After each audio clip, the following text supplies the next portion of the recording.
ಒಂದು ಆರ್ಷ ಸಂಪ್ರದಾಯ, ಧರ್ಮ, ಬ್ರಾಹ್ಮಣ್ಯ ನಮ್ಮಲ್ಲಿ ಉಳಿಯಬೇಕಾಗಿದ್ದರೆ ಈ ಎಲ್ಲ ಮುನಿಗಳ ಸಂಘ ಇತ್ತಲ್ಲ, ಆ ರೀತಿ ನಮ್ಮೆಲ್ಲರಲ್ಲಿ ಸಂಘಟನೆ ಇರಲೇಬೇಕು. ಇವತ್ತು ಧರ್ಮದ ವಿರುದ್ಧವಾದಂತಹ ಚಟುವಟಿಕೆಗಳು ನಡೀತಾ ಇದೆ.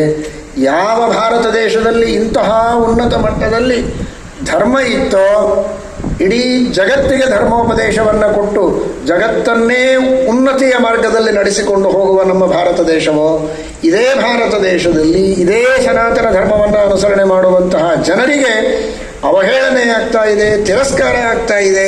ಯಜ್ಞೋಪವೀತವನ್ನು ಹಾಕಿಕೊಂಡು ಬಂದರೆ ಅದನ್ನು ಕತ್ತರಿಸಿ ಒಳಗೆ ಬನ್ನಿ ಎನ್ನುವ ಮಟ್ಟದಲ್ಲಿ ನಮ್ಮ ದೇಶದಲ್ಲಿ ಇವತ್ತು ಪರಿಸ್ಥಿತಿ ಬಂದಿದೆ ಅಂದರೆ ಇದು ಅತ್ಯಂತ ಶೋಚನೀಯವಾದದ್ದು.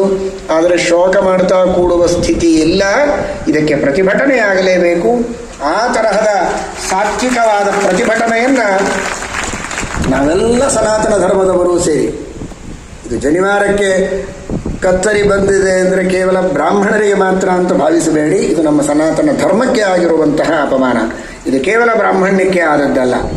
ಬ್ರಾಹ್ಮಣ್ಯವೂ ಸರಿ, ನಮ್ಮ ಇಡೀ ಹಿಂದೂ ಸಮಾಜ, ಸನಾತನ ಧರ್ಮದ ಸಕಲ ಸಜ್ಜನರು ಒಗ್ಗಟ್ಟಿನಿಂದ ಹಿಂದೂ ಧರ್ಮದ ಸಂಪ್ರದಾಯ, ಅದು ಜನಿವಾರ ಇರಬಹುದು, ಕುಂಕುಮ ಆಗಿರಬಹುದು, ಬಳೆ ಆಗಿರಬಹುದು, ಜಡೆ ಆಗಿರಬಹುದು, ಯಾವುದಕ್ಕೂ ಅಡ್ಡಿಯಾಗದಂತೆ ಶುದ್ಧವಾದ ಭಾರತೀಯ ಸಂಸ್ಕೃತಿಯನ್ನು ಉಳಿಸೋದಕ್ಕೆ, ಸನಾತನ ಧರ್ಮ ಉಳಿಸೋದಕ್ಕೆ ನಾವೆಲ್ಲ ಮೊದಲು ಮನಸ್ಸಿನಲ್ಲಿ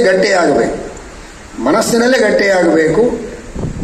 ಎಲ್ಲ ಮಾನವರು, ಸಮಾನ ಧರ್ಮದ ಎಲ್ಲ ಜನರೂ ಕೂಡ ಒಗ್ಗಟ್ಟಾಗಬೇಕು. ಅದನ್ನು ಪ್ರತಿಭಟಿಸಿ ನಮ್ಮ ಧರ್ಮವನ್ನು ನಾವು ಉಳಿಸಿಕೊಳ್ಳುವವರೇ. ಎಲ್ಲರೂ ಆ ರೀತಿ ಒಗ್ಗಟ್ಟಿನಿಂದ ನಿಂತರೆ ಶಾಲೆಯೊಳಗೆ ಬರೋರು ಯಾರು?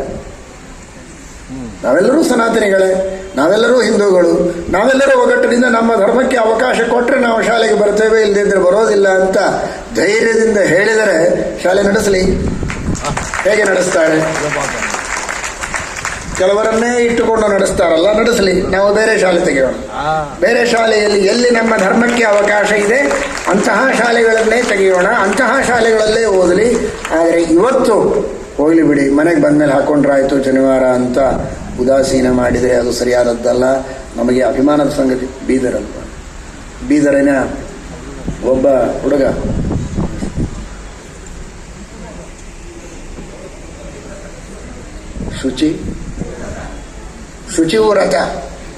ಶುಚಿವ್ರತ ಕುಲಕರ್ಣಿ, ಎಷ್ಟು ಒಳ್ಳೆ ಹೆಸರು ನೋಡಿ.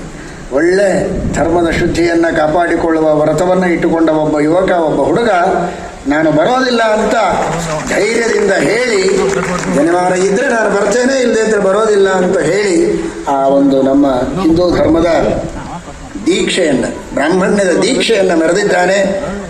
ಅವನಿಗೆ ವಿಶೇಷವಾಗಿ ನಾವು ದೂರವಾಣಿಯ ಮೂಲಕ ಪ್ರೋತ್ಸಾಹನೆಯನ್ನು ಕೊಟ್ಟಿದ್ದೇವೆ. ನೀವೆಲ್ಲರೂ ವಿಶೇಷವಾಗಿ ಅವನಿಗೆ ಹರಿಸಿ ದೇವರ ಶಕ್ತಿಯನ್ನು ಕೊಡಲಿ. ಅಂತಹ ಯುವಕರು ಸಾವಿರ ಸಂಖ್ಯೆಯಲ್ಲಿ ನಮ್ಮಲ್ಲಿ ತಯಾರಾಗಬೇಕು. ನಮ್ಮ ಧರ್ಮವನ್ನು ಉಳಿಸಬೇಕು.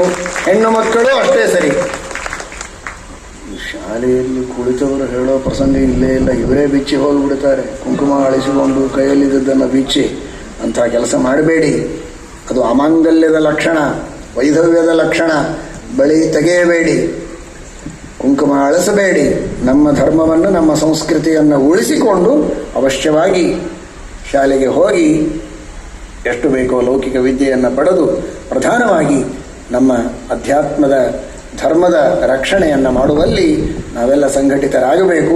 ಸುದೈವಕ್ಕೆ ಇವತ್ತು ಈ ಅನೌನ್ಸ್ಮೆಂಟ್ ಮಾಡುವ ಹಿನ್ನೆಲೆಯಲ್ಲಿ ಇಷ್ಟೆಲ್ಲ ಮುನಿಸಂಘಗಳ ವರ್ಣನೆಯೇ ಬಂದಿದೆ. ಆ ಎಲ್ಲ ಮುನಿಸಂಘಗಳ ಅನುಗ್ರಹ ಈ ಸನಾತನ ವೈದಿಕ ಧರ್ಮದ ರಕ್ಷಣೆಯ ಸಂಘಕ್ಕೆ ಇರಲಿ. ಆ ಭಗವಂತನ ರಕ್ಷೆ ಇರಲಿ. ನೀವೆಲ್ಲ ಒಗ್ಗಟ್ಟಿನಿಂದ ಇರಿ. ನಮ್ಮ ವಿಶ್ವಮಧ್ವ ಪರಿಷತ್ತಿನಿಂದ ಹಾಗೂ ಇನ್ನನೇಕ ಸಂಘಟನೆಗಳಿಂದ ಇದರ ಪ್ರತಿಭಟನೆ ನಡೆದಿದೆ. ನೀವು ನಿಮ್ಮ ಮಟ್ಟದಲ್ಲಿ ಪ್ರತಿಭಟನೆಯನ್ನು ಮಾಡಿ ಧರ್ಮದ ಸೇವೆಯನ್ನು ಮಾಡಬೇಕು. ಹರಯೇ ನಮಃ. ಶ್ರೀಕೃಷ್ಣ ಅರ್ಪಣಮಸ್ತು. ಜೈ ಶ್ರೀರಾಮ್.